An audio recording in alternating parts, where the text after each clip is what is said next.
The road to Indy glory has always been filled with innocence and experience. Each brick offering a glimpse of a young rebel willing to take a chance, or a wise veteran wanting one more lap, one more win. New ideas and innovations made racing a brain game, engineering some of the most amazing action in 500 history. Fast speeds, dynamic duels, and fantastic finishes personified the greatest spectacle in racing. An incredible journey like this can only happen once, a time when the past and future battle for racing supremacy. This is the 80s, a decade for the ages.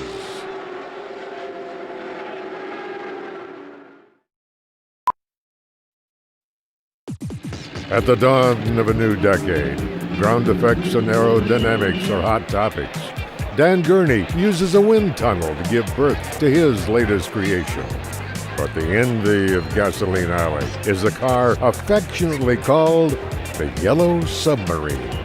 Well, it was the first true ground effects car. In other words, we were heading that direction, but the cars that had preceded in USAC were flat bottom cars. They had no shape to the bottom to give them the aerodynamic assist, or to create the downforce. That's in effect what the car was like a section of airplane wing turned over. The state-of-the-art chassis built by Jim Hall represents the future of racing. It's one of a kind. It's the Chaparral.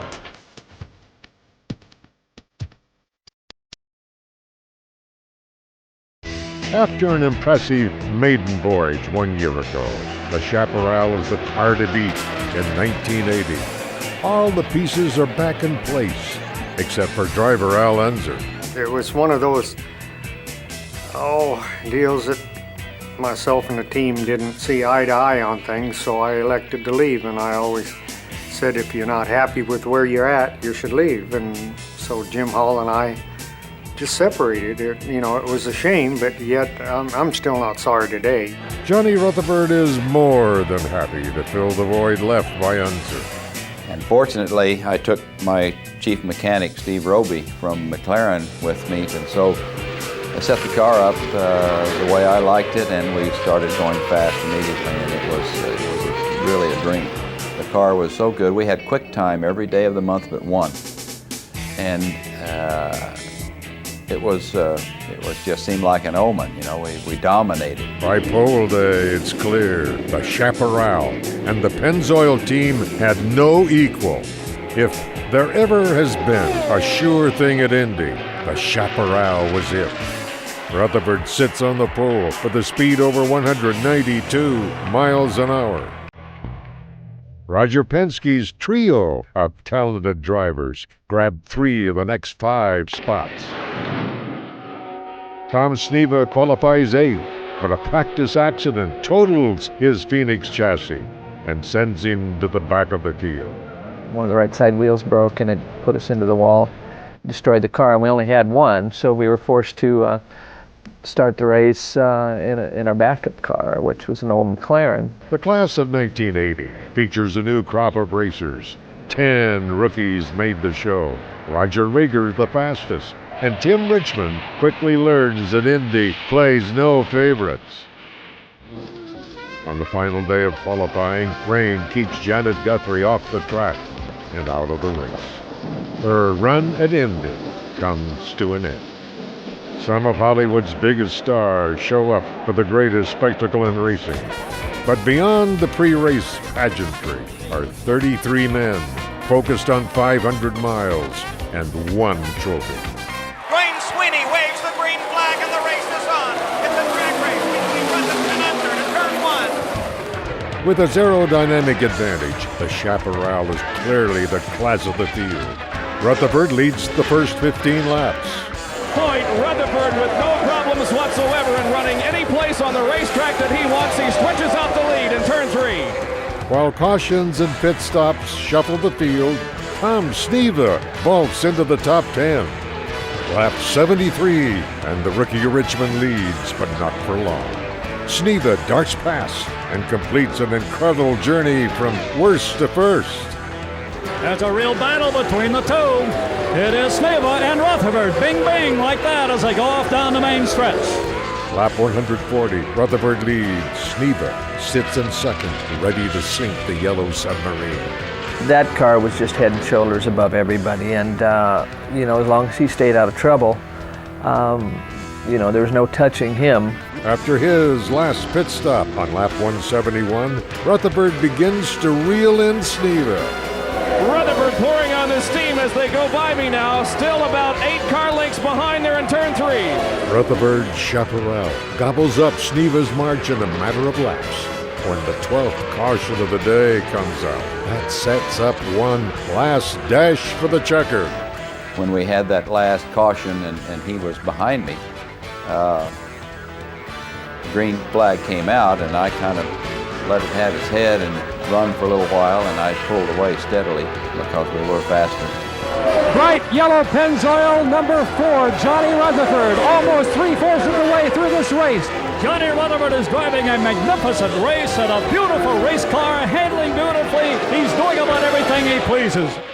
With the sun shining and Lady Luck smiling, Rutherford has just 20 laps to reach Indy glory. And he just seems to be at extreme ease. Well, he had to be labeled as the favorite going into this event, and it looks like he's going to bring home the victory. Number 4, the Pennzoil Chaparral, his hands in the air. Johnny Rutherford wins the 1980 Indianapolis 500-mile race. Rutherford leads 118 laps and crosses the bricks 30 seconds ahead of Sneva. After his car runs out of fuel, Rookie of the Year Tim Richmond hitches a ride back to the pits on the Chaparral. But victory lane is reserved for JR and the Pennzoil team. It's a great sense of accomplishment and feeling to have won the race or succeeded anytime you race, but especially so at Indianapolis. Despite starting dead last, Tom Sneva turns in an impressive second-place finish, the greatest improvement ever by a driver at Indianapolis. I did a great job driving that day. The crew did a great job. We got the most out of a 3-year-old car and took advantage of all the rules to finish second. Yeah, I hadn't started way back before like that, so it was an experience. But when people ask me what your best race ever was, and that is the one I tell them about.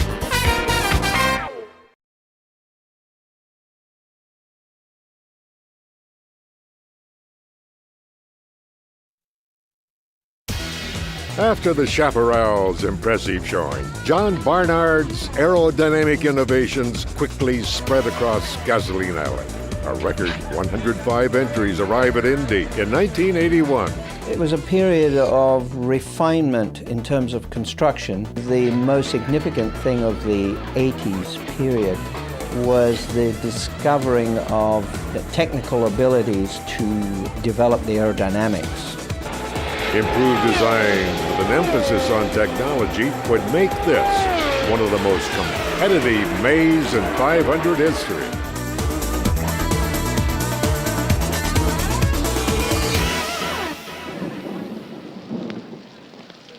A week after rain interrupts qualifying, Bobby Unser grabs his second Indy pole.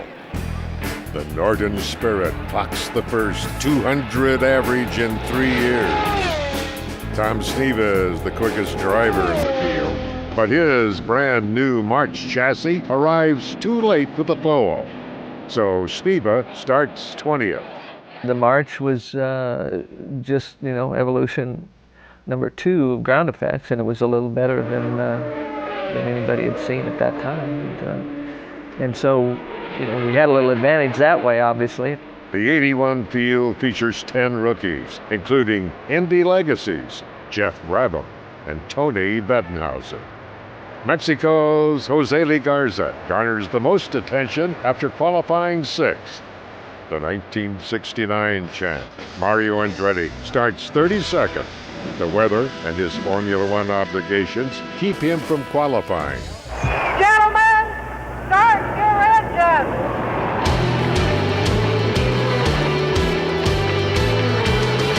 Bobby Unser is untouchable at the start. is Penske Cosworth builds a 3-second lead over Rutherford and Foyt. Tom Sneva slithers his way through traffic and takes over the lead on lap 33. The English-built March looks to be the real deal. Rick Mears is the other Penske car in the top 5. He pits on lap 58.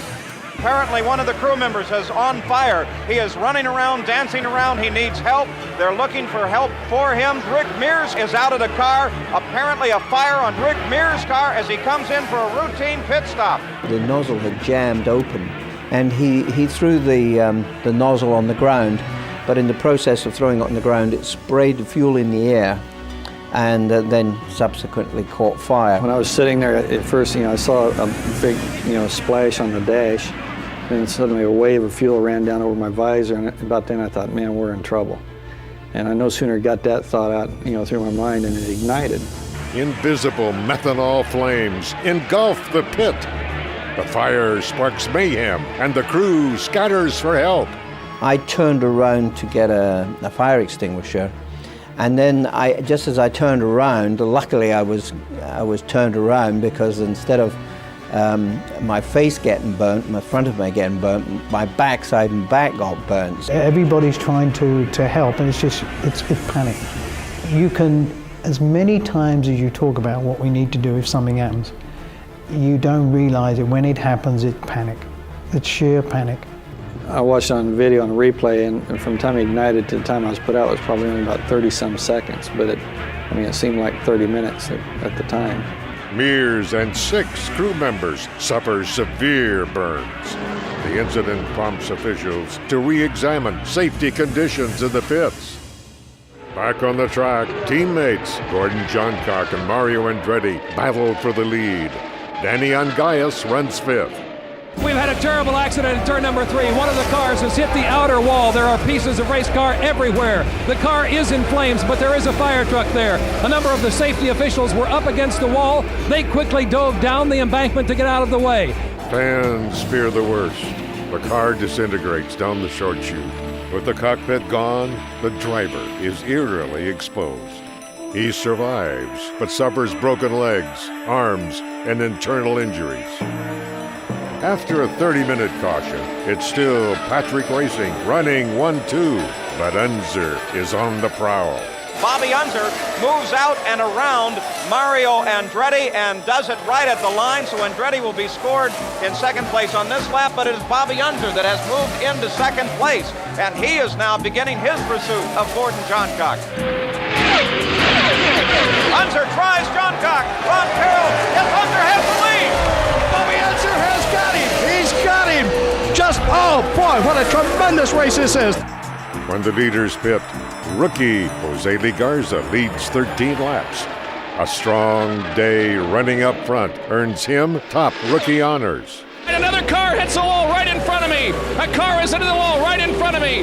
And it is Gordon Smiley in number 60. Smiley came in contact with the wall going into turn number 4. He has stopped right in front of me. There is damage to the left side of the race car, but Gordon appears to be okay. On lap 150, Andretti leads Unser into the pits, but Bobby is the first out. Lap traffic separates the two when the race resumes. Bobby runs away for 30 laps, but a series of cautions close the gap. What a tremendous race this is. It's just like a sprint race right now. As Bobby Unser is in the lead by about 3 car lengths right up to the wall, up the backstretch. Bobby Unser has the advantage on Gordon Johncock. He pulls away from Johncock as they head towards turn 3 one more time. Bobby Unser followed closely by Gordon Johncock, 1 and 2 on the racetrack. 10 laps to go. Just 2 seconds separate Unser from the Patrick pair. Gordy's engine quits just 6 laps from the finish. Now, Andretti moves up to challenge for the lead, but the STP Special runs out of laps. Bobby Unser, the Northern Spirit car number 3, accepts the twin checkered flag from Dwayne Sweeney. Bobby Unser has won the Indianapolis 500. Bobby Unser becomes the 3rd straight Indy driver to start first and finish first. That wasn't an easy win either. Unser lost his radio, drink hose, and suffered a brief methanol fire while driving. But Victory Lane quickly erases those problems. When everybody is working together as a good team, a driver knows it.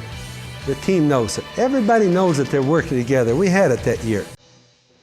Despite an incredible jump from 32nd to second, Mario Andretti is frustrated with his finish. When Bobby and I came out of the pits together, he picked up something like almost 11 cars on me. Point is, it was unfair, but he gained that much advantage there, and he wasn't penalized for it. After the race, car owner Pat Patrick files a protest that claims Unser passed several cars under the yellow after pitting, a violation of the blend rule. Well, you know, it's one of those deals that Bobby understood the rules, and he didn't break the rules. The blending line was off of turn 2, and that's what he did. We all did the same thing. In other words, it wasn't something that he pulled out of his hat and said, well, I'm smarter than you. We all did it. When the United States Auto Club posts the official results the next morning, Andretti is shown as the winner. Unser is docked 1 lap for the infraction. When I got the news this morning, just right after 8 o'clock from Jim McGee, I just didn't know what to say, and it's going to take a while for me to get all my thoughts together. As Andretti poses with the Borg-Warner Trophy, Roger Penske appeals the decision. It will now take months of litigation to resolve the dispute. I thought I was probably in the wrong court because I was in Indianapolis with the judges, but when they looked at all the data, it was determined that the officials had all the information. If they wanted to call it, they should have called the violation. In October, the USAC appeals panel rescinds Unser's penalty, replacing it with a $40,000 fine. 138 days after the race, Bobby Unser is declared the official winner of the 1981 Indianapolis 500. Quite honestly, I'll say it, I think there was a lot of political intimidation on the other side that I think played a big part here. They forgot to write a rule about it, and so I did it. What I did was a legal thing. What I did was right. It's just that they had a misinterpretation of what they thought the rules were. There's no way that can ever wash, ever, ever, ever. Because they could say, well, we don't have enough proof that he passed the cars. They could have said anything at all except that. So that one I'm afraid I'm going to take with me the rest of my life.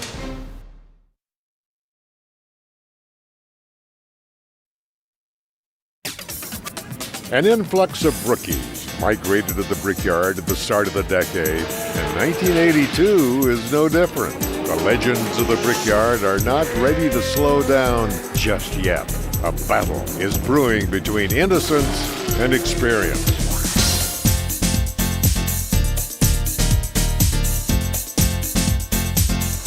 '81 champ Bobby Unser will not defend his title. Instead, he'll tutor sophomore Jose Legarza. Filling Unser's seat at Team Penske is Kevin Kogan. On pole day, Kogan sets a new record with a lap at 204 miles an hour.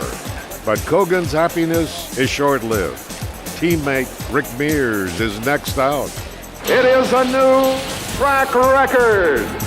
The Gould charge crashes Kogan's run by 3 miles an hour. Mears is on the pole with a 207 average. Team Penske starts 1-2. Four-time winner A.J. Foyt celebrates his 25th straight Indy 500 on the outside of row 1. Veteran Gordon Smiley is killed instantly when his car strikes the turn 3 wall head-on. Gentlemen, start your engine. The 11 rows of 3 are perfectly aligned. All eyes are on racing's greatest prize. We've got an accident on the main straightaway. Kevin Kogan is against the wall. Kogan's car suddenly veers out of control and hits Foyt. With nowhere to go, Andretti spears Kogan's machine. The race is stopped and the blame game starts. Well, I don't know. He run right square in my damn left front. What are you talking about? Tubing? Well, all I know is we were moving down nicely and started to accelerate, and the car just moved to the right. There's a tire mark on the right side of my car. I don't know what happened. This is what happens when you have children doing the man's job up front. We didn't find anything with Kevin's car, but clearly something strange happened there. I'm not sure to this day what actually went wrong. You know the minute you see it exactly what happened, and then you sit back and you want to hear the excuses. Oh yeah, I went right through it.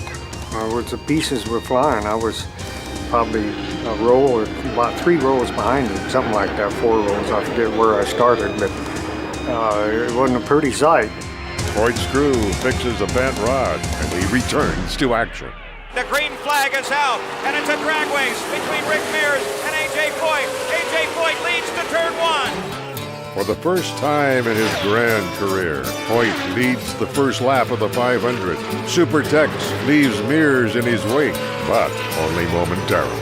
Rick Mears pulls alongside Foyt on the main straightaway. Foyt cuts him off in the first turn. There's a slower car in front of Foyt. Ron Carroll. You got it, Paul. Foyt did cut him off. Rick Mears drops back down, maybe 25 yards. They're in the south chute right now, heading over to turn 2.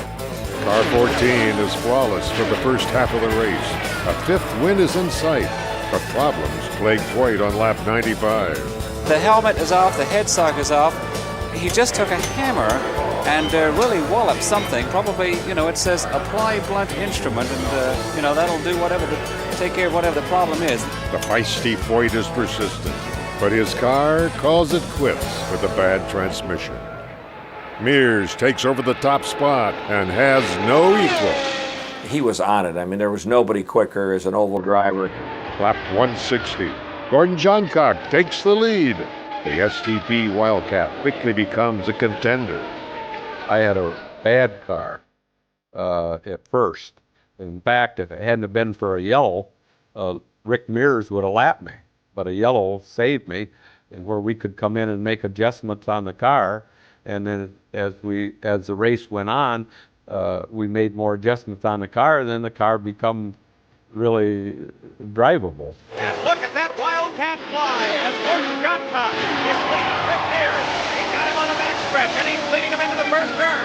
And he's building up on that lead. Gordon Johncock in car number 20, the STP oil treatment special. Rick Mears and then Tom Stevens, they head into turn 2. Gordy and I had run back and forth with each other several times throughout the day, and I really didn't have any problem getting by when I needed to. But then toward the end, I saw he was going to be one of the guys up front we're going to have to contend with. With 20 laps to go, it's now a 2-car race. Johncock versus Mears, the sly veteran against the young speedster.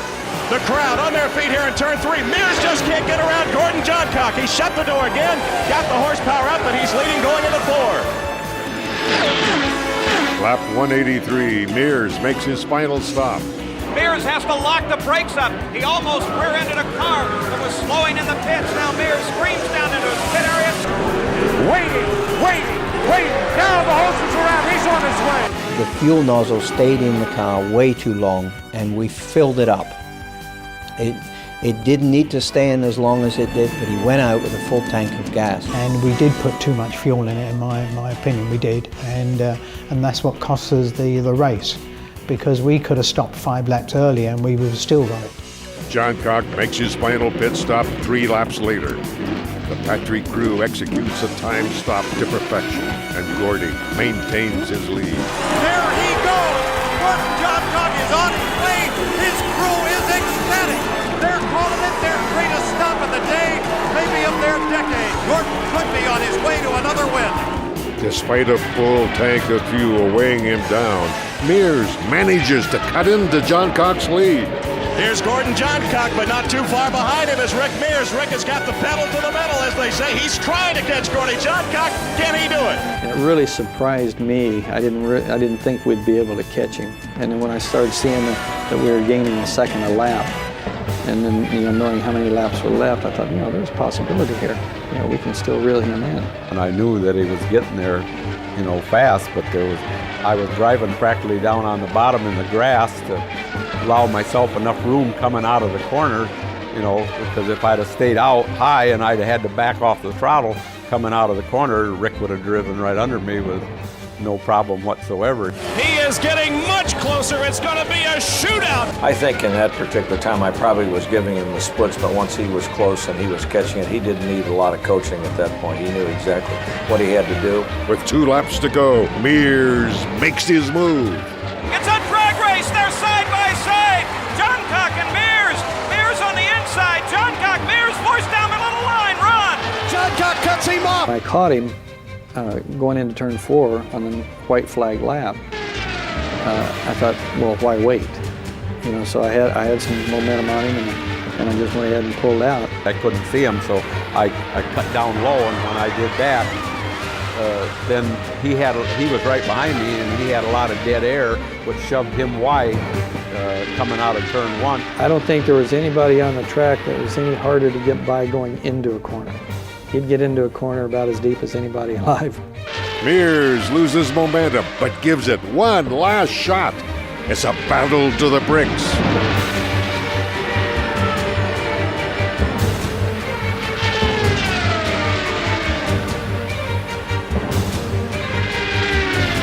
Gordon Johncock off the 4th turn. Mears is right behind him. Johncock, Mears makes a try. Johncock wins it by less than 1/10 of a second.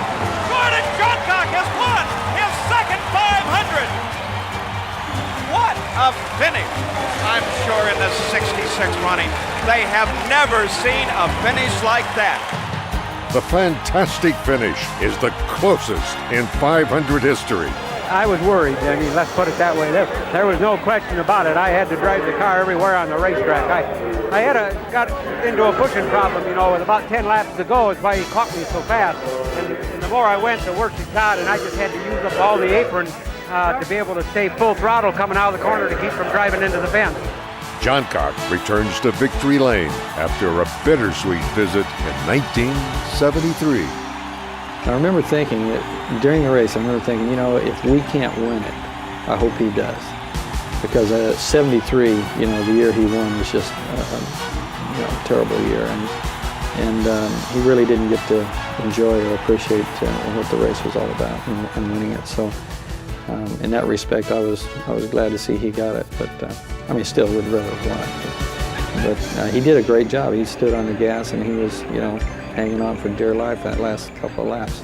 Well, everything was happy moments about winning in '82. You know, we didn't have any disasters of any kind, and we just worked together good through the race. You know, was able to come out on top.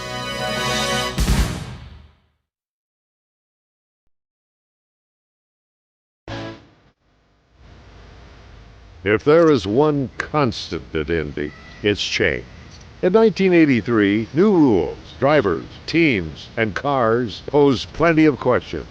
The answers would come throughout a very surprising month of May.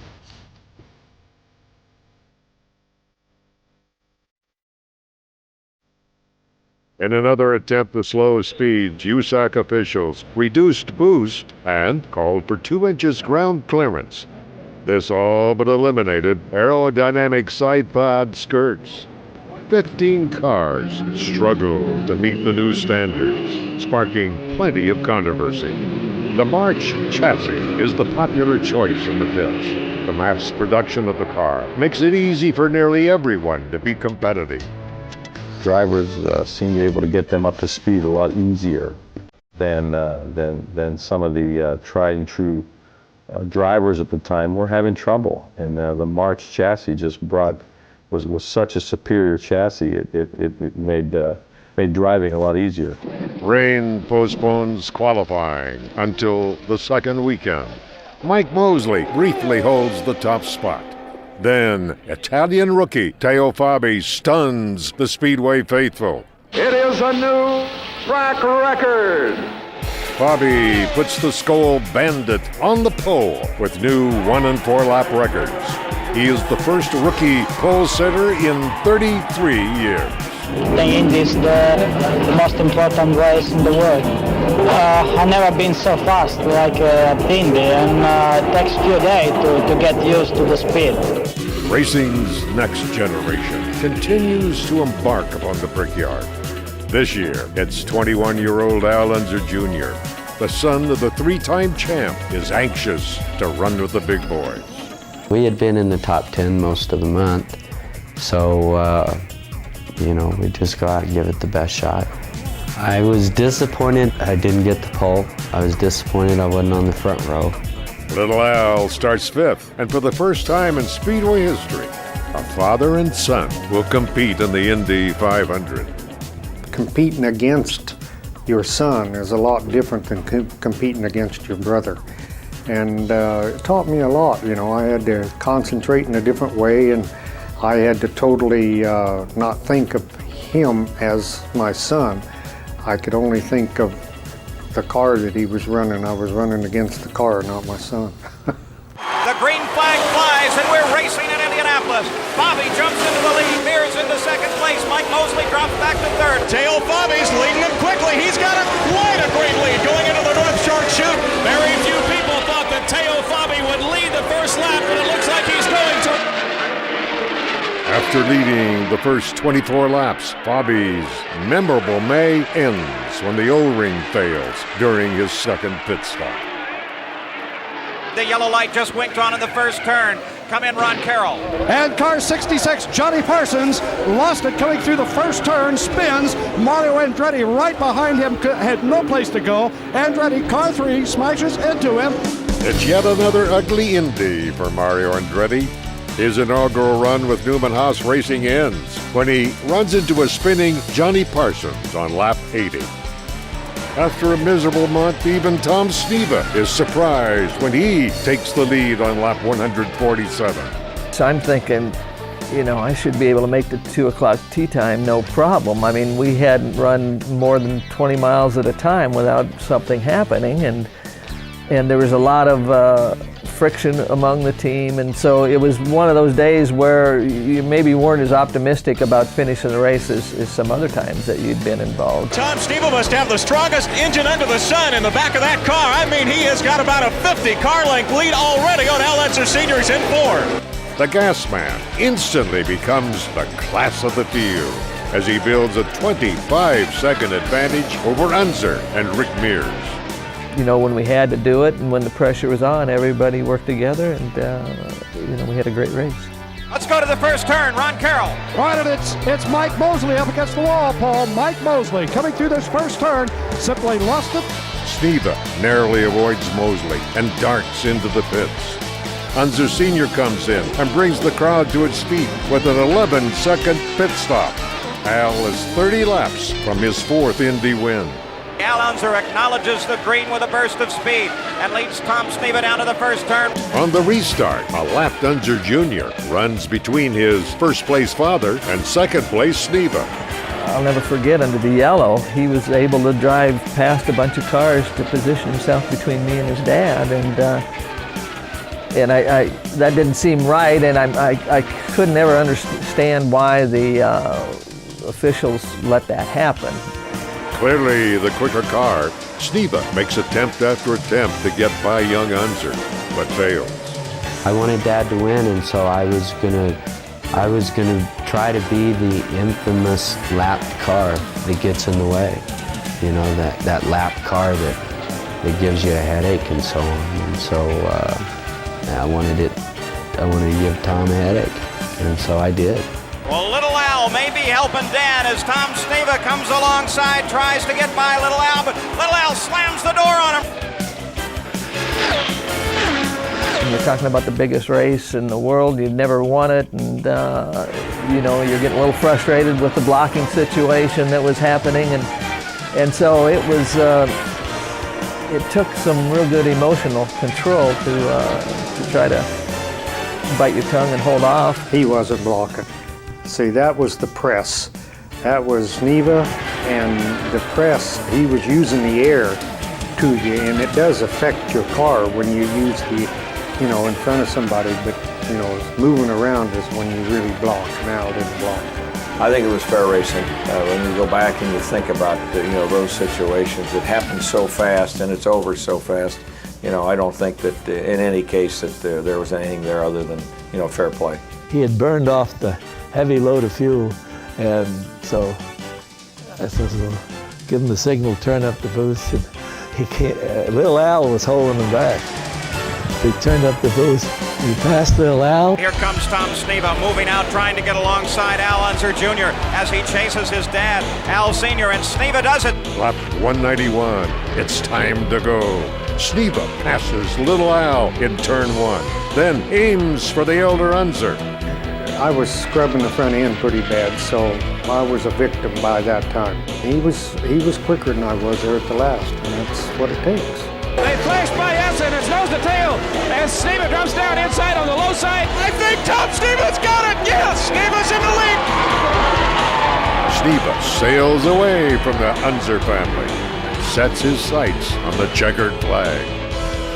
It was quick. It was quick through the corners, and if you're quick through the corners, it makes you look like you're going faster when you're down the end of the straightaway. When you talk about nice guys, you talk about Tom Sneva, and there are many people in the stands who had hoped that he would pull off a victory someday, and he's very close. The Texaco star, Tom Sneva, screams for the line, the double checkered flag, and Tom Sneva has won the Indianapolis 500, his first victory ever at Indianapolis.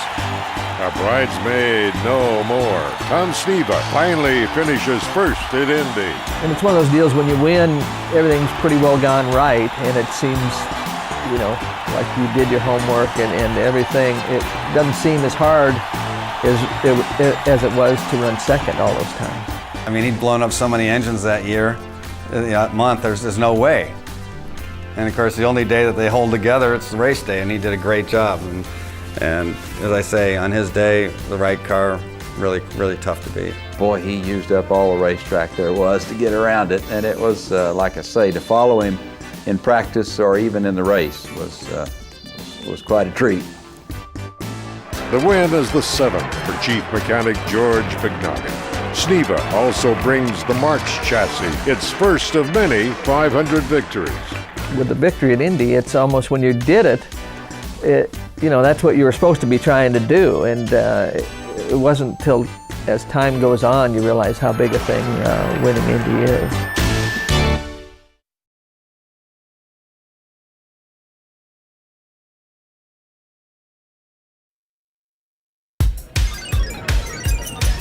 Three years since its debut at Indy, the March chassis is now the car to beat at the Brickyard. The demand sparks mass production and gives every contender hope. When that happened, is the entire level of racing, the quality of the racing and the intensity of it just went like that, because now any team could come in and have competitive equipment. If you had the resource, hey, you can have the best thing, you can have something as good as Roger Penske's got or anybody else. And that really kind of made it democratic all of a sudden as a series, that, you know, you had access to whatever it took to win.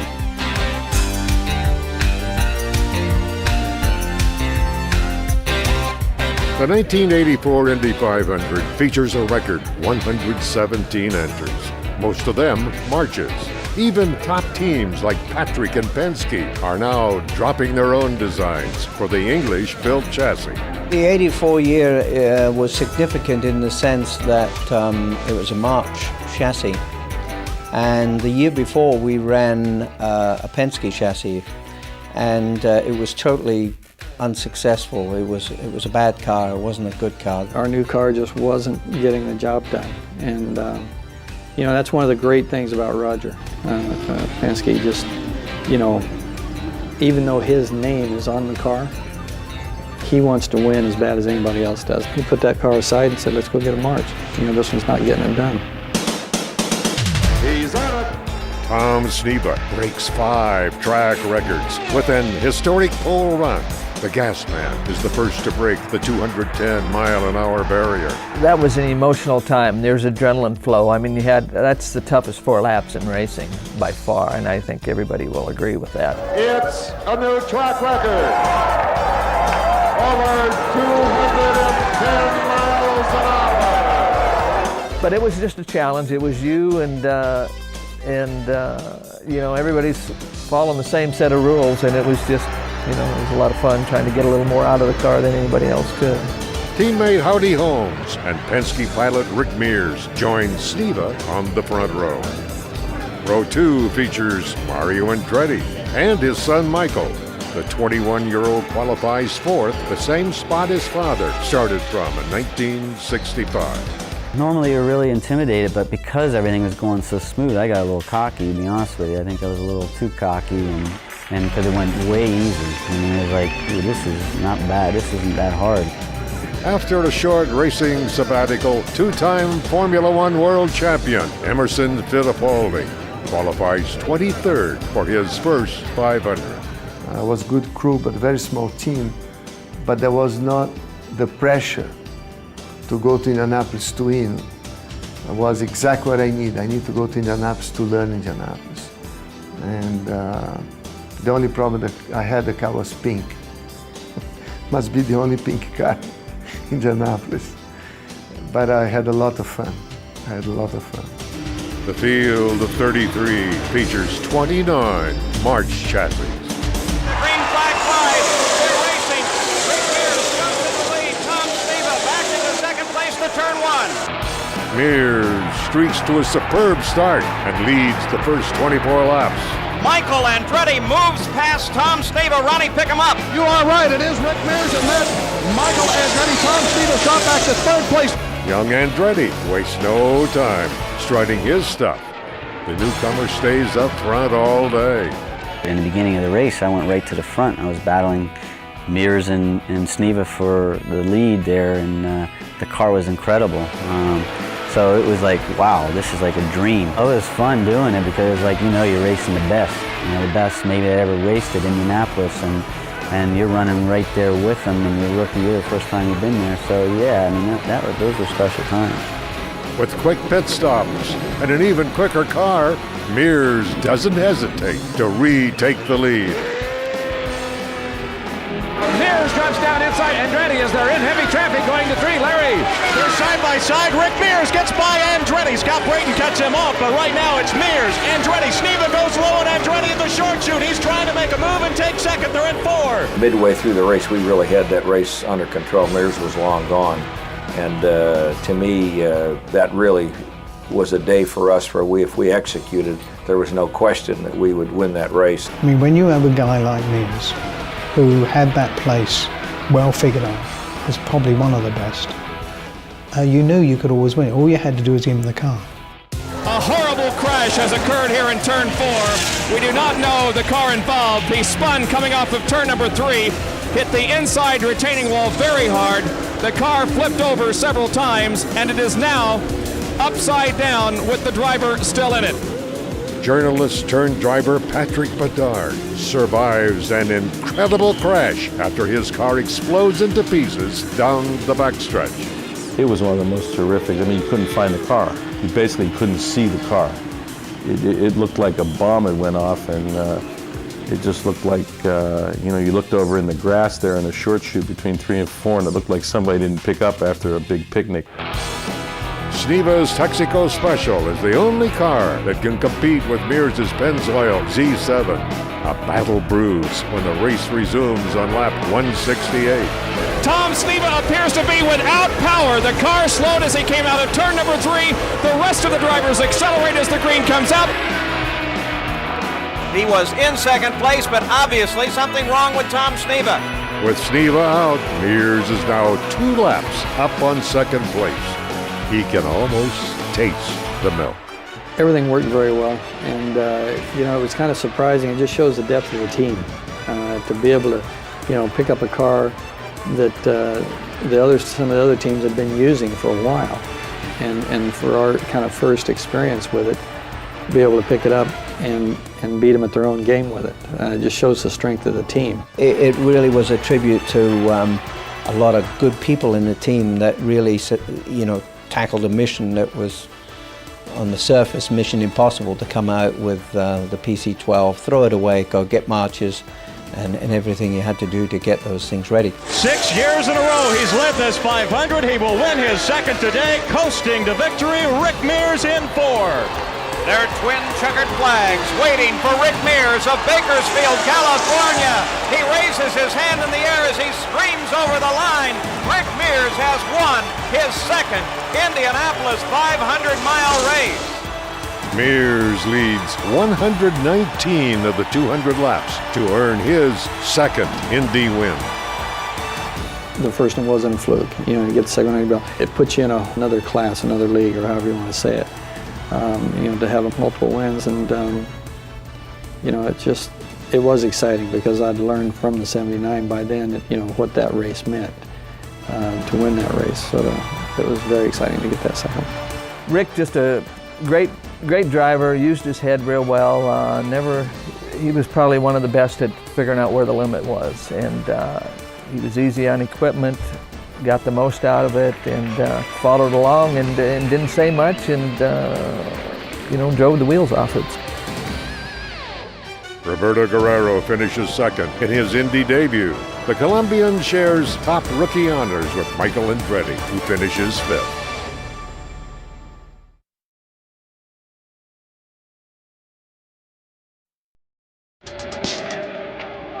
After 7 straight Indy wins for the Cosworth engine and a long march to victory lane to the chassis of choice, the March Cosworth package looks unbeatable again in 1985.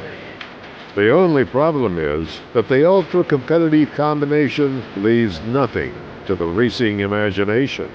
Cars would go stuck like glue, and you know, you were driving around Indianapolis basically with your foot to the floor, and anybody could do it, and it was just a matter of who could trim out the car the most and still get around the place quickly. It was really down to the team and the drivers. They could exploit the maximum out of those cars, because your competitor could look at your car, he's got one just like it, and he could do just about anything he could that you could do. 1985 marks the first attempt by teams to overthrow the March Cosworth dynasty and bring racing back to the future.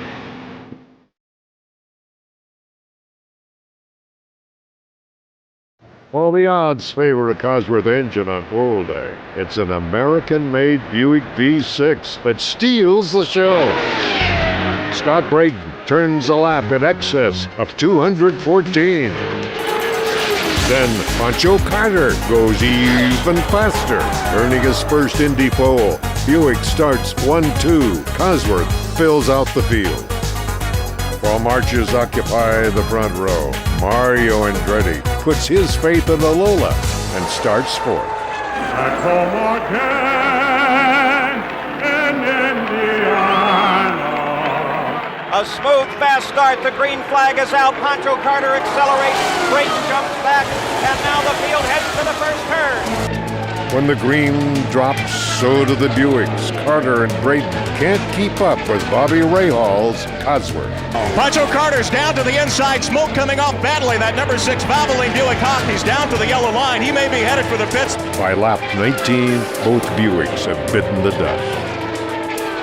Mario Andretti grabs the lead. For the next 250 miles, it looks like over a decade of disappointments might come to an end for the 1969 champ. Then along comes Danny Sullivan. Danny Sullivan has Mario Andretti in his sights in 4. He sure does. It's only a separation of about 2 car lengths. On lap 118, the Penske newcomer makes his move earlier than anyone expects. He gets right up on Mario, as the footage will show, and he wants to take him, and he's got to take him in 1. There's just no messing around. This has got to be done now. And he didn't say anything to us. He just went after Mario. Sullivan darts out, pulls alongside Mario Andretti. It's a drag race down the main stretch. I got him, and it is Danny Sullivan gets him. Danny Sullivan gets him down. No, he's squirreling. No, he's spinning. Danny Sullivan spins, but he goes around twice and gathers it in. Absolutely incredible. I tried to correct it a little bit, but then the front end kind of bit. And of course the fear is you don't want to go to the wall front nose first. And so then I just gradually turned back and lost control of the car and spun, jumped on the brakes, and of course was yelling at myself about, you know, you finally get in the lead of the Indianapolis 500 and you've blown it again. Everything happened just a split second. And I figured I'm just going to stay where I am and just trying to favor as much of the inside as I can without spinning myself. And as it turned out, we were just, like I said, just FBOs looking after us. And we must have missed each other by just a couple of inches. Then all of a sudden the smoke kind of cleared and there were the turn 2 sweeps and everything was right there, so I just took my foot off the brake. I came on the radio to him and said, pit this time, and he came back to me saying, yeah, it's me, I'm okay. And I looked around to the Pete Parrott and the guy says, what did he say? I didn't equate that was him.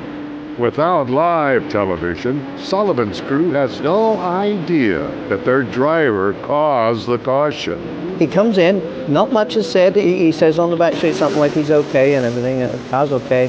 And we come in, do a pit stop, send him back out. Later on, as we got down to the final stages of races, then we got a little bit more. He spun and he kept on going. Did he really? God. And it wasn't until we looked back and saw the footage in the garage did we really, I anyway, certainly hadn't appreciated what had happened. I had to try to mentally just, okay, it happened. It's done. We're still in the race. We're in second place. We're back a little ways from Mario. Let's just get back in the game. We have 2 cars crashing here in the first turn, both of them up against the wall. One driver is out of the car. We have debris all over the track. Before the crowd can catch its breath, Sullivan dodges danger 4 laps later. And then I thought, when I got through that, I thought, you know, we're having a pretty good day here. This is kind of going our way. The yellow punches the field. On the restart, Sullivan sets up for another run at Mario. He started to pick up the pace and didn't say anything, but he just started getting quicker and quicker. And he honed up on Mario, and you know, we talked to him, asked him how things were going. Everything was fine, and he's driving like a dog. It's a great race, only 2 car lengths. Sullivan slightly below the line as they come off at 4. Could he pass Mario Andretti on the straightaway? Danny Sullivan hesitates behind Mario Andretti, now tucks in right behind him, pulls out alongside on the main stretch, begins to roll past Andretti. All right, Danny Sullivan gets him this time. And goes by very smoothly. Mario Andretti now dropping about 5 car lengths behind. Sullivan turns up the boost and leaves the Beatrice Lola in his mirror. We've got a car up into the wall in turn number 3, sliding down the short chute. A late caution signals hope for Andretti. He has 4 laps to make his move. And then when I looked behind me too, and I saw, I think Howdy Holmes was behind me, and then Michael, and then Mario. And I thought, well, you know, that group's not going to slow Mario down at all. He'll be through there like so quick. It's going to be a shootout right down to the end. They're in 4 heading to the green. The question, can the Lola handle well enough to catch Danny Sullivan? The answer is no.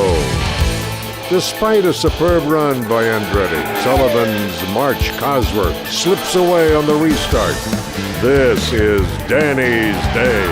The Indianapolis 500 has a new champion as Danny Sullivan has won the 69th Indianapolis 500. The spin and win for Sullivan personifies the changing of the guard at Indy.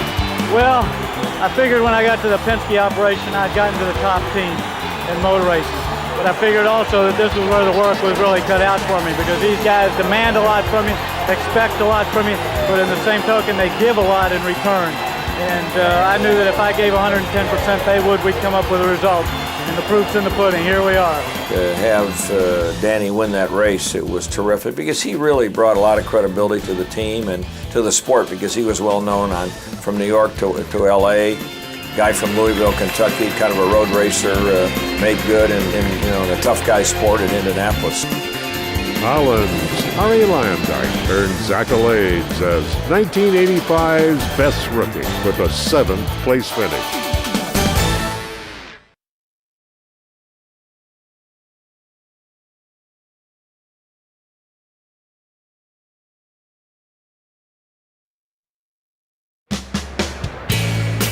The 70th running of the 500 features several historic changes. The most prominent, the reconstruction of the famed garage area. Gone are the green barn doors and the cozy confines. In its place, 96 brand new garages.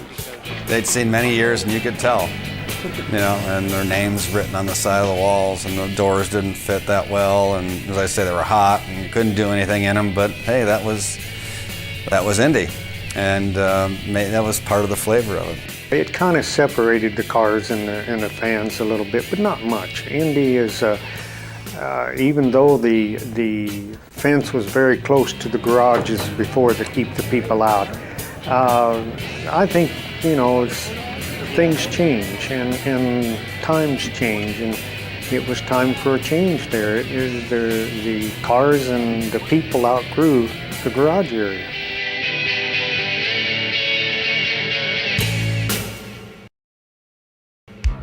Team Penske is always a threat to make history at Indy. A formidable lineup of Mears, Sullivan, and Unser all have a shot at the pole. It is a new record. The rocket stuns the qualifying crowd with a lap of 217 miles an hour. Mears bumps Sullivan off the pole and takes back the track records. It's the third pole for the two-time champ. That was probably one of my favorite things to do, was qualify at Indy. You've got to deal with 4 laps instead of just the best of 2. You've got to deal with 16 corners, and if you blow one, you've blown all 4 laps. So that's where the pressure comes in of not making a mistake, but you've got to be on that limit. Rain dampens race day, and the day after, Mother Nature prompts officials to reschedule the race to the following Saturday. Oh, say, can you see by the dawn's early light? The 1983 champ Tom Sneva loses control of his machine on the pace lap and hits the wall. The gas man's day is over before it begins. The race is red flagged. The delay prompts the restless crowd to perform the latest stadium craze, the wave. The wave kept on going, and the fans over here where I am just went nuts when that happened. Then it jumped the next wave, and the thing would clear over to where Howdy Bell is down that backstretch. They're having a great time here at the Speedway. Now we can just get some doggone cars to run. Gentlemen, restart your engine. The green flag flies. Rick Mears accelerates. Michael Andretti jumps ahead, and the race is underway. They will tell you the outside of the front row is the place to start, and Michael Andretti proved it. Andretti is first. When the race finally gets going, Michael Andretti leaps into the lead. The Craco car runs up front for 42 laps. And I think my best shot at winning a race, and twice I got myself in a position where I'm leading and I pit and the yellow comes out and I lose a lap 2 times in the race, and because of that we didn't win. But I think, again, we had the fastest car in the race, and it was bad luck where we were pitting 1 lap too early twice and it caught us. To spin in the pits, Chuck Marlowe. Well, it didn't create a yellow on the track, but A.J. Foyt, in an attempt to slow down and get into his pit area, just did a loop. The car really sashayed. We have sideways stripes down here. I can't tell whether he did make wall contact or not. After becoming the only driver to turn 10,000 miles at Indy, A.J. Foyt's day ends early when he spins in the pits. As the race wears on, a dogfight develops between Mears, Bobby Rahal, and Kevin Cogan.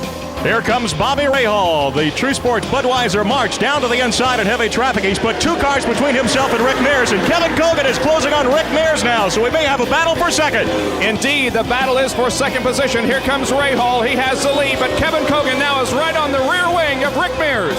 Cogan is really on the move. Randy Lanier will be the car that he passes, and then clear sailing between himself and the leader, Rahal. I had a great race with Rick, and of course Kevin came on strong and drove the wheels off that thing. But it was a great race, and the 3 of us really dominated the event. No lead is ever safe at Indy. Lap traffic and fuel could determine the outcome of this race. By the time I got by him, I just used up the right front, and then they had the momentum on me. They'd caught me at the same time and had the momentum and just went on by. And then it was just a matter of hanging on and making the best of what we had. Bobby Rahal has done it. He's gotten by Rick Mears. Now he wants to get by Randy Lanier. They're all together in a group. Mears down low. Rahal up high. Cogan goes high. Cogan on the outside of Rick Mears. Tries to go inside. He can't do it. Unbelievable racing. Kevin Cogan takes second place in the 4th turn. Rick drops back to 3rd. Absolutely tremendous. tremendous with just 14 laps to go. Bobby Rahal takes over the lead, but now Kevin Cogan challenges Jerry. Kevin Cogan picks the low road down inside the yellow line. It is still Rahal, Cogan, now it's Mears. It is Cogan out in front now.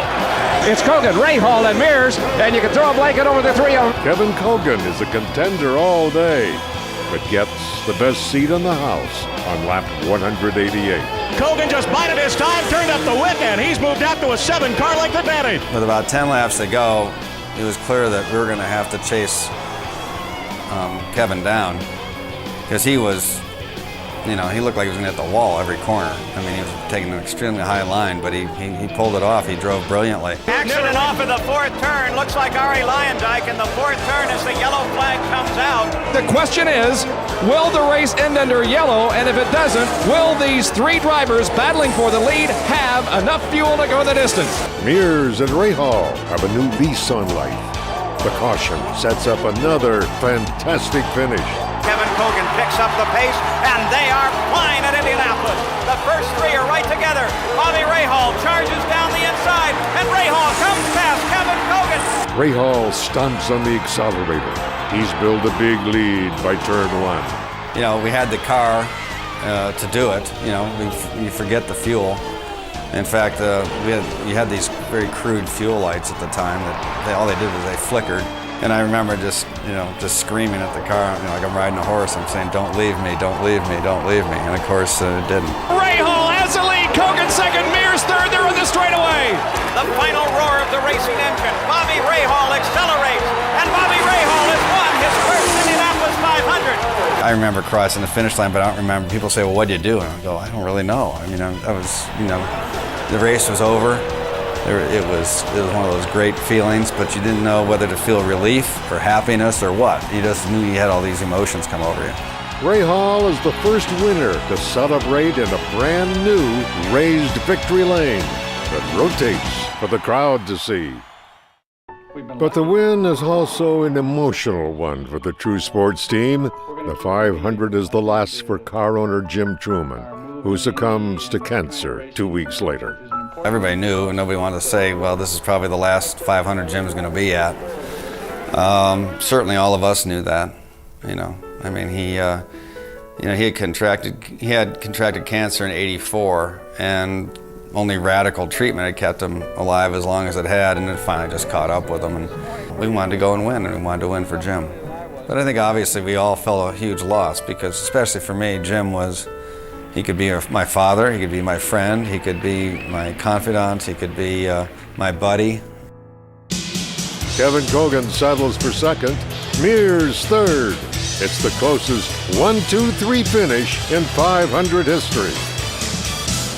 For the first time in history, ABC will broadcast the 500 live to a national television audience.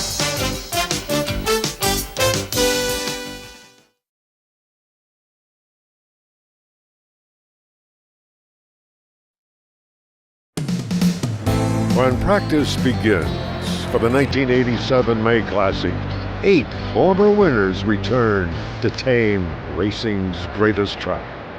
But notably absent is Al Unser. The 3-time champ is without a ride for the first time in 20 years.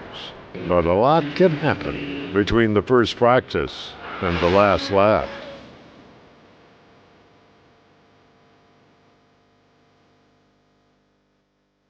The Flying Hawaiian, Danny Ungaius, replaces Big Al at Team Penske.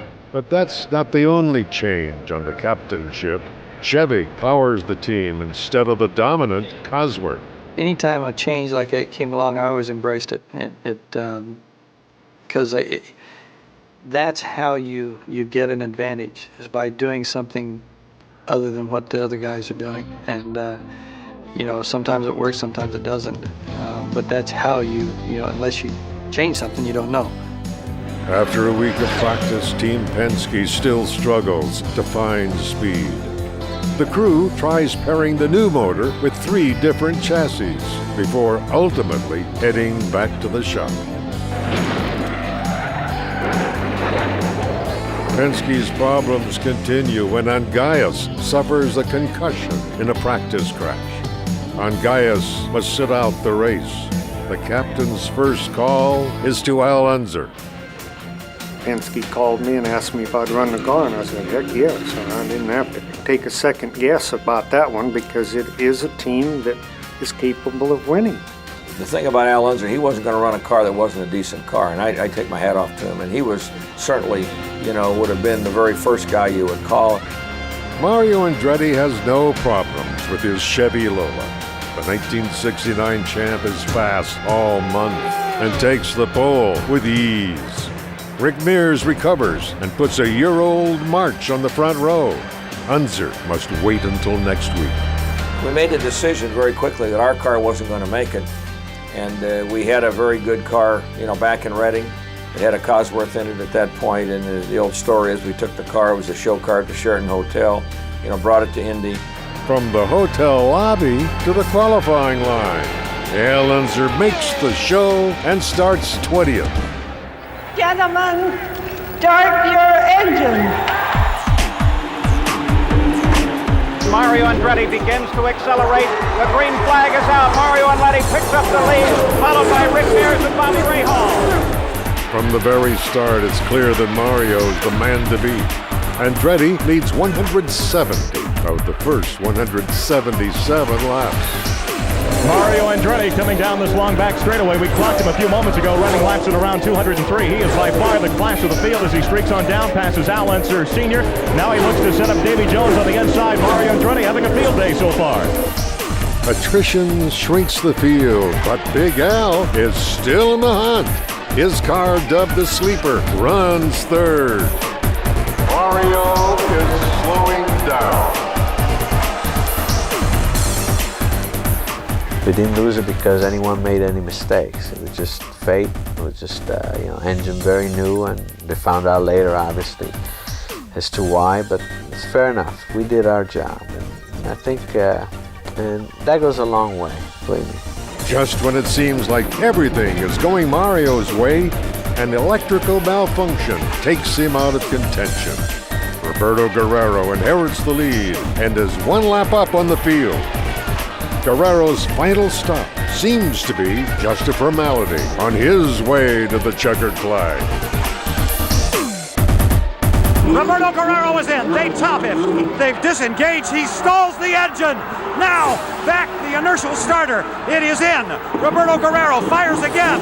It catches quickly. Luckily, they push him off and won't catch fully. Now it does engage. Now it doesn't. And Al Unser picks up the lead of the race as Guerrero stops on the pits. Al Unser picks up the race. The crowd comes to a stand. Guerrero sits silently in the pits. Jobless 2 weeks earlier, Al Unser leads the Indy 500 with just 18 laps remaining. Mario Andretti's car is all but stopped in the middle of turn number 4. The yellow flag flies. That means Roberto Guerrero will move up behind Al Unser, and we will see a sprint to the finish at the Indianapolis 500. I says, oh my Lord, this can't happen. And he gets to make up a whole lap, see, and comes in behind me. Well, Al's experience was going to pay for the win right that's why I had him in the car, and there's no question Roberto would have had a tough time getting by Unser Sr. When the green flies on lap 196, Guerrero sifts through traffic, but he'll never catch Big Al. And it showed the strength of Al. He was his typical self in running, strategy, stay in touch, position, and be there when I need to be there at the end to win the race, and he did. Are we looking at another four-time winner in the making? Al Unser Sr. had not led here since 1983. He's going to win his 4th Indianapolis 500. He's got one more turn to negotiate, and he'll be home free. The chances of me winning that day, everybody will say it was 1,000,000 to 1. Well, those kind of deals come true once in a while, and there it was. I knew I had the best driver in '87, that he could win that race if we gave him the right car, and he certainly did. And history is matched as the twin checkered flags come out for our second four-time winner of the Indianapolis 500, Al Unser. yes, it really surprised us, you know, all of us. It did me, I know. You know, it's one of those storybook races that comes true and really made me happy. In one of the most amazing stories in 500 history, Unser and Team Penske beat the odds to win Indy with a year-old March Cosworth. And it shows the depth of the team to be able to take a different package and work it right along side by side with the others, and to be able to handle the job at hand, you know, just shows the strength of the guys. The experience and the approach the team had going back to Reading, pulling those cars out of showrooms, I mean, they literally were show cars, and putting them into race and trucking them back to Indianapolis in time to re-qualify. There's a lot more than luck in there, but certainly there's a touch of it that year. Unser's miraculous May certifies his legendary career. At 47 years old, he also becomes the oldest winner of the 500. Al Unser deserves compliments as a race driver.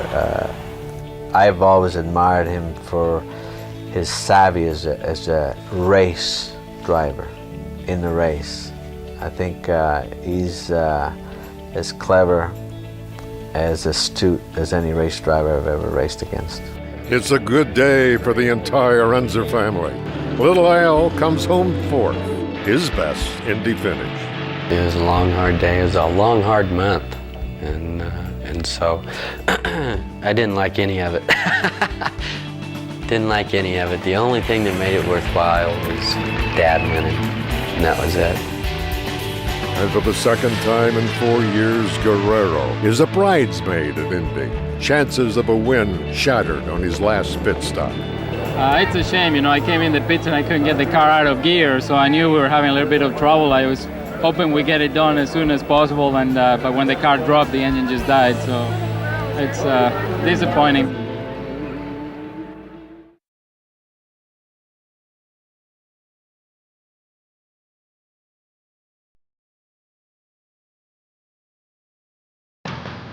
'88 marks the 20th race at Indy for Roger Penske. In that time, the captain has won 6 500s, including 3 of the last 4. You've got to say we own the place. Yeah, I mean, I don't know anybody else can be better. No one's got a better record. Winning is super important to him. And everybody would say, well, it's important to me too. But he radiates that desire probably more than most I've seen. So it's infectious. It makes you, it motivates you, and it prioritizes you. This May's top priority is another trip to Victory Lane. And with Penske's potent 1-2-3 punch of Mears, Unser, and Sullivan, the team hopes to make this a race to remember.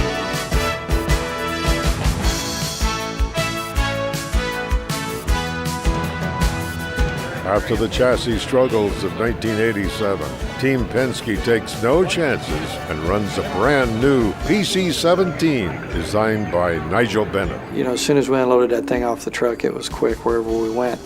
So, you know, qualifying, you know, we pretty much felt that it was going to be, the pole was going to be between one of the three of us.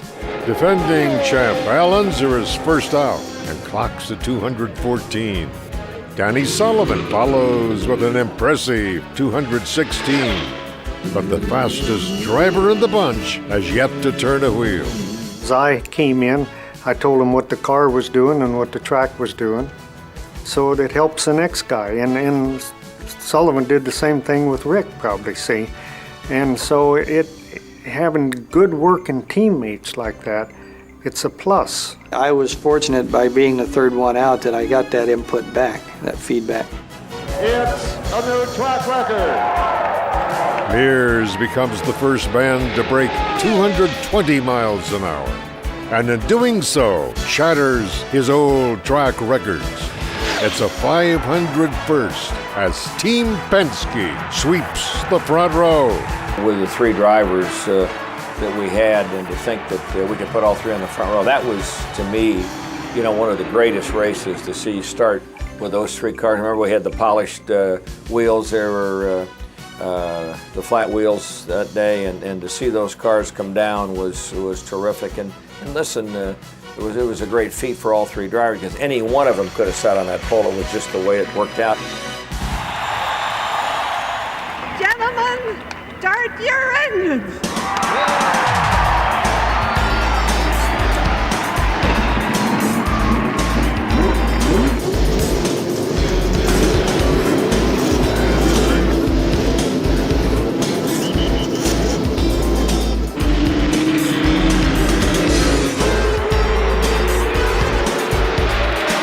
Look at Danny Sullivan break through the front.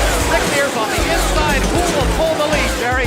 It's Danny Sullivan. Sullivan is first, Mears is second, Allenser is third. We got a wreck just down below us into the wall here at turn 2. It appears to be Scott Brayton and Roberto Guerrero just into the wall below us. We've got a yellow here. Also Tony Bettenhausen involved. A three-car incident delays Sullivan's supremacy. But when the race resumes, Danny sprints back into the lead and takes control. Mears falls back and goes one lap down. Interesting, as the race started, you know, Mears said, geez, this car is, I can't hardly drive it.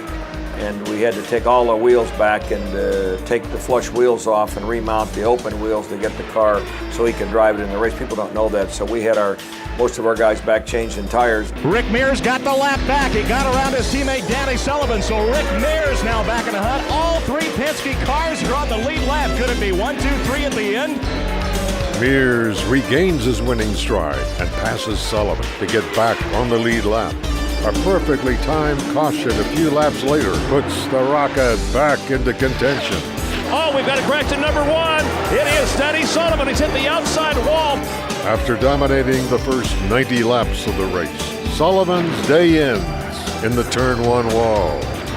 There wasn't anybody that could touch us that day. And for a race car driver to get his car so right on a day and dominate so much in the first part of the race and then have something break on the car is just the most frustrating feeling I think that you can have, because you knew it was right there for you. On the bright side, Unser takes over the lead and becomes Indy's all-time lap leader. Big Al chases an unprecedented 5th 500 win, but his other teammate is within striking distance. If you don't have a total balanced car and your other competitors do, or the next one to you, then they just go by you. And Rick fell back. They couldn't get the car to work, and all of a sudden they did. Saying that, and here come Rick. Actually, you know, your teammate is your biggest opponent. Your teammate's your biggest rival, and he's the man that you want to beat.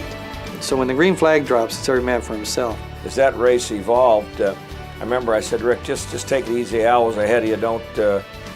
We got plenty of time, and just about that time, he ran down into 3, got by Al, and he said, Al's awful racy today. He said, I think I got to move on here. It is Rick Mears who has gone into the lead, passing Allenser.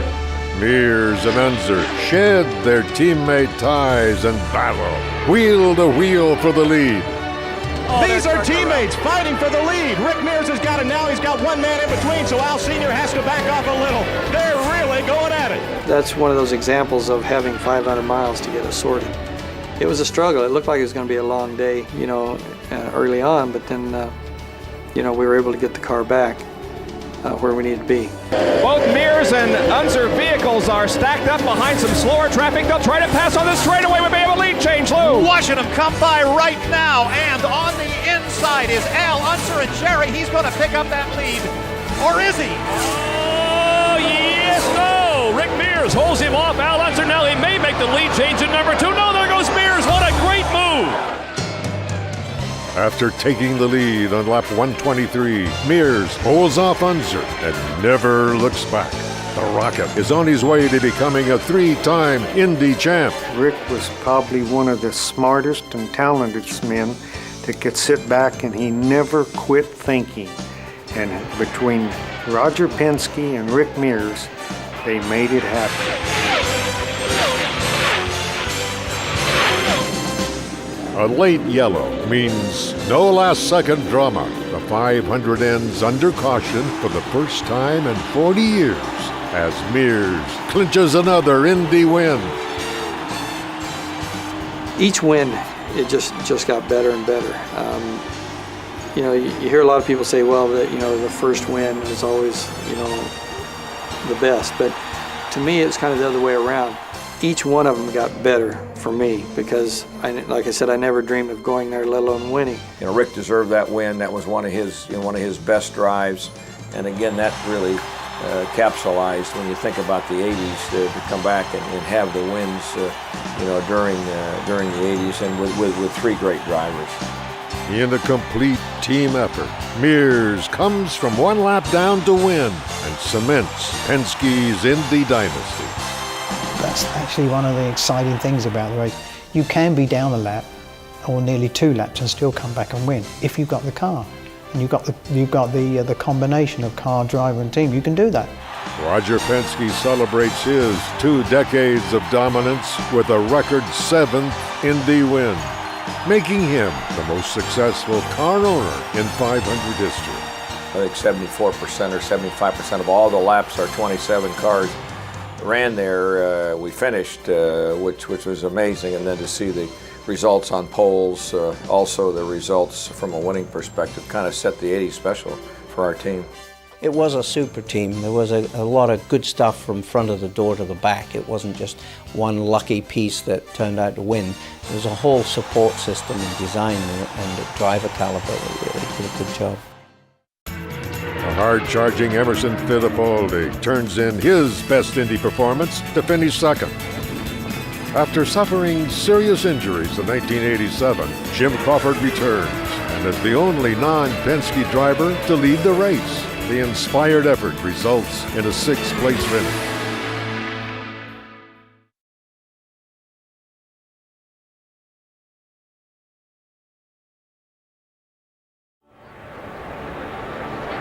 Indy and speed have always been synonymous, and the 80s are no different.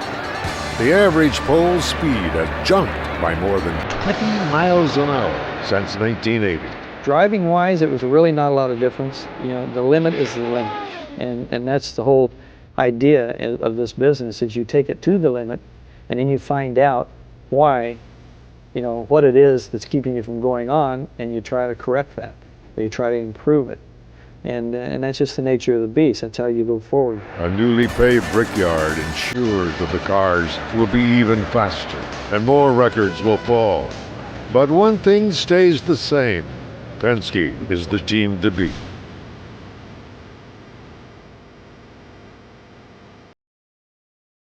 Like father, like son, 1989 brings Mario and Michael Andretti together as teammates for Newman Haas Racing. Alongside of, I think, just being the first father-son team and all that, I think it brought a lot more attention to it, which allowed, you know, more sponsors wanting to be involved in it, and I think it was something new and exciting. Danny Sullivan breaks his arm in practice and ruins any chance of another Penske front row. The track is open for qualifications. On pole day, Al Unser breaks 5 records in 4 laps. Then around 2 o'clock, it's time for the rocket. It is a new track record. Mears turns a series of laps at 224 and earns a record 5th Indy pole. To a lot of people, it was expected, but I don't think we ever expected it. We knew what it took. You know, it took a lot of dedication, a lot of work from a lot of people to make it happen. And some lady luck on your side, too. The drivers we had just were great qualifiers, and Mears was one of the very, very best. He seemed to be able to dig down deep when it came time to qualify and make it happen, and you saw that many, many times. While Emerson Fittipaldi's machine looks like a Penske entry, his PC-18 belongs to Patrick Racing. The Brazilian qualifies 3rd. I love Indianapolis. I adapt myself to the style of Indianapolis, and not just driving, but the procedure. To be there the 3 weeks, tremendous pressure, going out every day, in the morning, in the afternoon, but you have to be patient.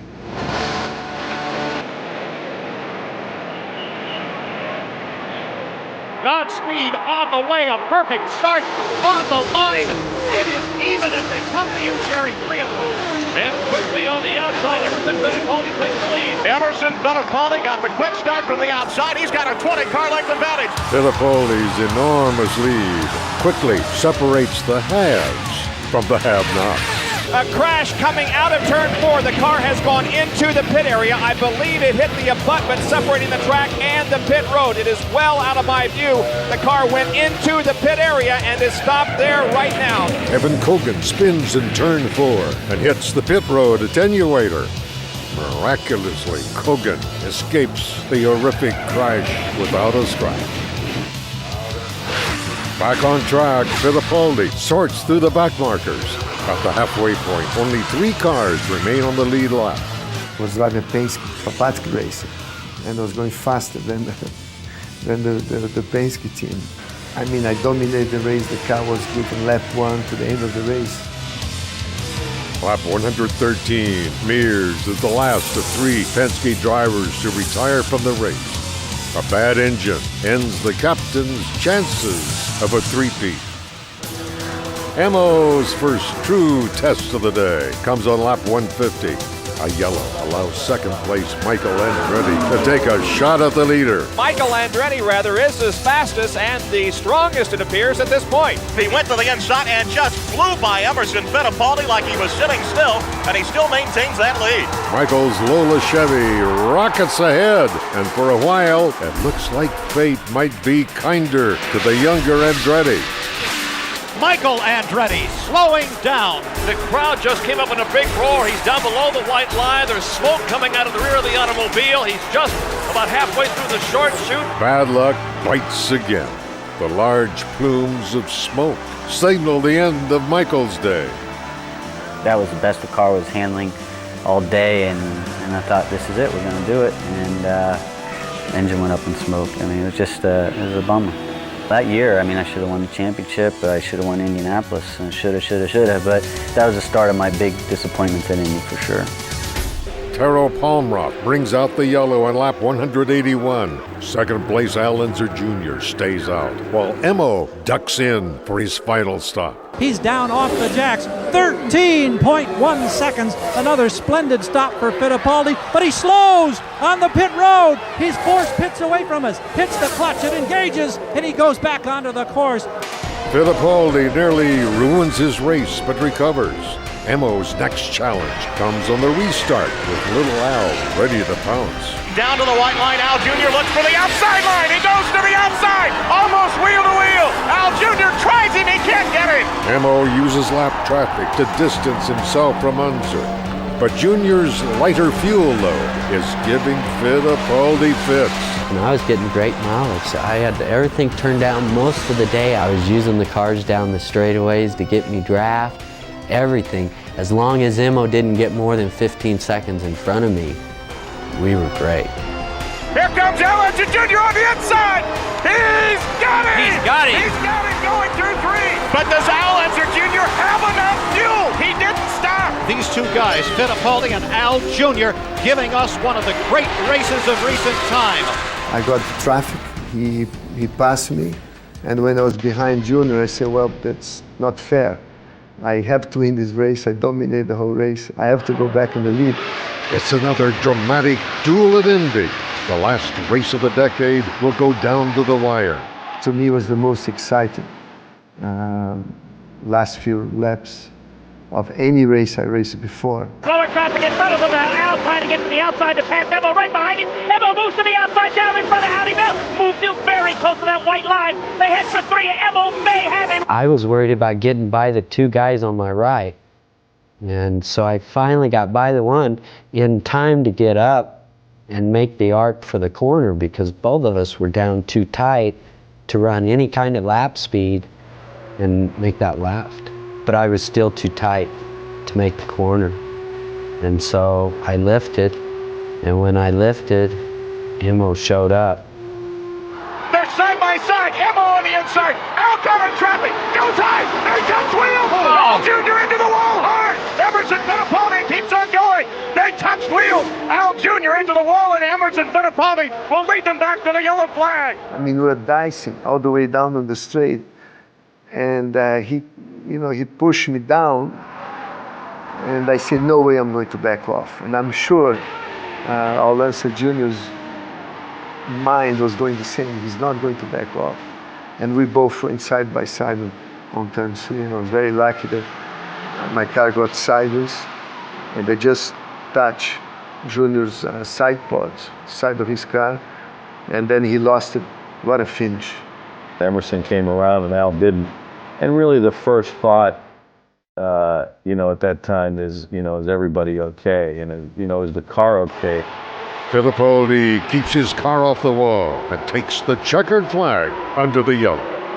There was a gesture given by Al Unser Jr. as Mo passed by on the racetrack. Certainly some disappointment and frustration from Al Unser Jr.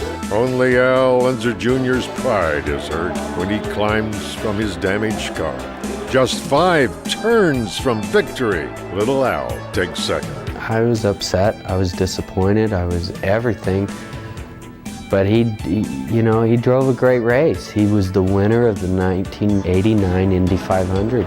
What if I was to flip him off? I mean, I'm 27 or 28 years old. I'm flipping off a 2-time world champion. When Al walked out and gave him thumbs up, it wouldn't have been me. I would have thrown everything there was at him. But it's heartbreaking to see your son come that close and have it go away. At age 42, Fittipaldi becomes just the 4th driver to win Indianapolis and a Formula One world title. The Brazilian becomes the first foreign-born driver to win in 20 years. I remember after he first ran a couple ovals, he said, there's a lot to this. He said, I'm going to have to do, my homework. And I knew, I could tell by the way he was thinking, he was a man that was going to be figuring it out. And obviously he had the credentials to do it. Unbelievable, when you think that here's a multiple world champion who showed up at Indy his first year in a pink car, run by a team that was, weekend warriors at best. And I give tremendous credit for that, because a lot of people wouldn't, they'd let their pride get in the way of that. Oh, it was very emotional. I mean, was a time in my career that I had much more experience. I enjoy more a win, and winning Indianapolis was fantastic to me. I mean, to roll into that situation. And then my memory went back to Jim Clark, mid-50s. When the Bettenhouse, Vukovic, I mean, all the big names from Indianapolis. I remember to watch a documentary in Brazil from the 50s about Indianapolis. That was the only thing I could watch in Brazil. And everything was like a videotape of all that wins, all that great champion. Now I was there among one of the Indy winners. It was fantastic.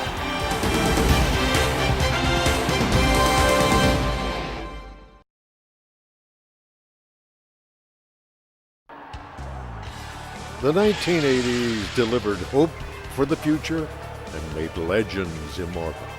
Both Father Time and Lady Luck played significant roles in shaping this era. But ultimately, the field of 33 had the last word. From the look of the cars to the names of the drivers, a lot has changed over 10 years, but the excitement has not. In the end, incredible innovations and dynamic drivers dominated the Brickyard.